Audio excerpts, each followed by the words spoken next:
El cerebro adicto. ¿Qué efecto producen las drogas en mi cerebro?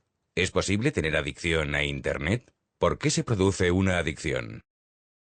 Lo que entendemos por adicción a algo no es otra cosa que un aprendizaje con recompensa que se hace patológico y acaba arruinando el proyecto de vida de la persona afectada y generando problemas a los que le rodean.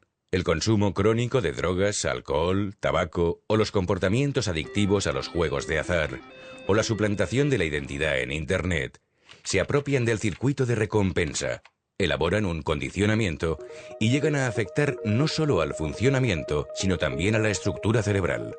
Al comparar un cerebro normal y uno adicto, en este caso a la cocaína, se observa cómo disminuye la actividad de diversas áreas del cerebro, en este caso representadas en color rojo desde la frente hacia atrás.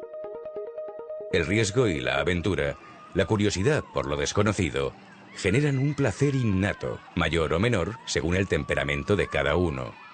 Las situaciones que entrañan peligro provocan un aumento de dopamina, neurotransmisor que procesa los estados de emoción positiva. Ante una situación placentera, las neuronas del núcleo accumbens reciben dopamina, mientras la amígdala evalúa la recompensa prevista. La corteza prefrontal procesa la información, sopesa, compara opciones y decide libremente la respuesta, actuando finalmente de una manera u otra. Normalmente la dopamina no permanece en el espacio de la sinapsis entre las dos neuronas del núcleo accumbens. Las mismas neuronas que la liberan la recapturan al interior. Además, en esta región existen las interneuronas que descargan el neurotransmisor inhibidor GABA, que controla y dosifica la liberación de dopamina. Esto permite que nuestro cerebro mantenga un equilibrio y no estemos ni eufóricos ni apáticos sin motivo. Todas las drogas rompen el equilibrio de la dopamina, bien aumentando la concentración de dopamina en el espacio de la sinapsis o prolongando el tiempo que permanece antes de ser capturada. La cocaína, por ejemplo, bloquea el recaptador de dopamina, lo que hace que ésta permanezca más tiempo en el espacio entre sinapsis, prolongando el efecto placentero. La anfetamina, otro psicoestimulante, además de impedir que la dopamina sea recapturada, aumenta la cantidad de la que se libera de forma que la concentración aumenta muy rápidamente. Por otro lado, la nicotina estimula directamente las neuronas productoras de dopamina. En cambio, los opiáceos, el cannabis y la morfina impiden la liberación del inhibidor de dopamina GABA. En el caso del consumo de éxtasis, además, se destruyen literalmente las neuronas, al romperse en trozos llamados cuerpos apoptóticos. El consumo crónico de cocaína, alcohol u opiáceos disminuyen además los receptores de la dopamina, que permanecen en niveles bajos incluso después de un año de dejar el consumo. De ahí que disminuyan paulatinamente los efectos placenteros de la droga y se cree la necesidad de una mayor cantidad para conseguir el mismo efecto. Se explica así la compulsividad asociada al síndrome de la abstinencia. La adicción no se desarrolla tras un primer consumo, sino que es un largo proceso de consolidación de un aprendizaje. Memorizar es aumentar la intensidad de las conexiones entre neuronas, las sinapsis. Cuando una neurona recibe información, libera el neurotransmisor glutamato y receptores de la otra neurona expulsan los iones magnesio, permitiendo la entrada de iones calcio al interior de la neurona. Estos iones desencadenan una cascada de reacciones que fortalecen la conexión entre ambas. Con el consumo crónico de la droga se modifica el proceso, ya que el exceso de estimulación producido por la dopamina aumenta los receptores del glutamato. Esto hace que la internalización del calcio sea muy intensa y se establezca el recuerdo a largo plazo. El hipocampo guarda la memoria del estímulo gratificante. Registra el recuerdo de forma más intensa y duradera cuanto más placentero es el estímulo, estableciendo la memoria emocional esencial en la adicción. Al inicio del consumo o del juego, se aprenden inconscientemente las circunstancias ambientales que rodean la situación. De esa forma la recompensa se asocia a algo, un olor, un lugar.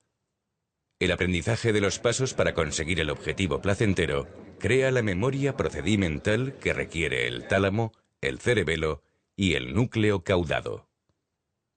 Es el mismo tipo de memoria que nos permitió, por ejemplo, aprender a montar en bicicleta y recordar los movimientos recuperándolos rápidamente de la memoria tras años de no hacerlo. Al percibir de nuevo aquel olor o ver ese lugar en el que se consumió en su día la droga, la dopamina promueve el recuerdo inconsciente asociado a la recompensa y despierta la información necesaria para conseguir el premio. En una situación normal, la corteza orbitofrontal seleccionaría la respuesta después de analizar los datos. Sin embargo, cuando se ha producido la adicción, el funcionamiento es diferente. Se pierde el control sobre los circuitos del lóbulo frontal y se generan respuestas automáticas y compulsivas. En este caso son las neuronas de la sustancia negra las que envían la dopamina a la región dorsal del cuerpo estriado y al lóbulo parietal, sin pasar por el control prefrontal. De esta forma, quienes sufren la adicción no deciden, sino que se encuentran obligados a consumir. Pero si jugar y comunicarse son actividades genuinamente humanas, ¿por qué se pueden hacer patológicas? Elegir la identidad en un mundo virtual tiene un efecto de recompensa como el dinero en el juego. Alteran el estado emocional del jugador y pueden acabar creando la obligación de jugar, la adicción. En el caso de las redes sociales, cuando la persona trata de vivir una vida virtual ideal, le produce el mismo efecto placentero y puede llegar a convertirse en una adicción sin darse cuenta.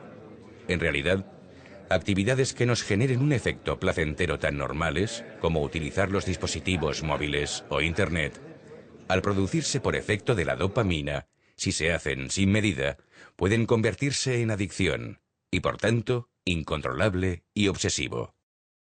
La mayoría de conductas adictivas tienen su origen en la adolescencia, ya que en esa época no están aún ajustados los sistemas de recompensa ni los de memoria emocional. Las chicas son más vulnerables aún que los chicos debido a las diferencias de la amígdala cerebral, una región crítica para la regulación social, cognitiva, emocional y comportamental. Las alteraciones cerebrales no se resuelven solo con fuerza de voluntad.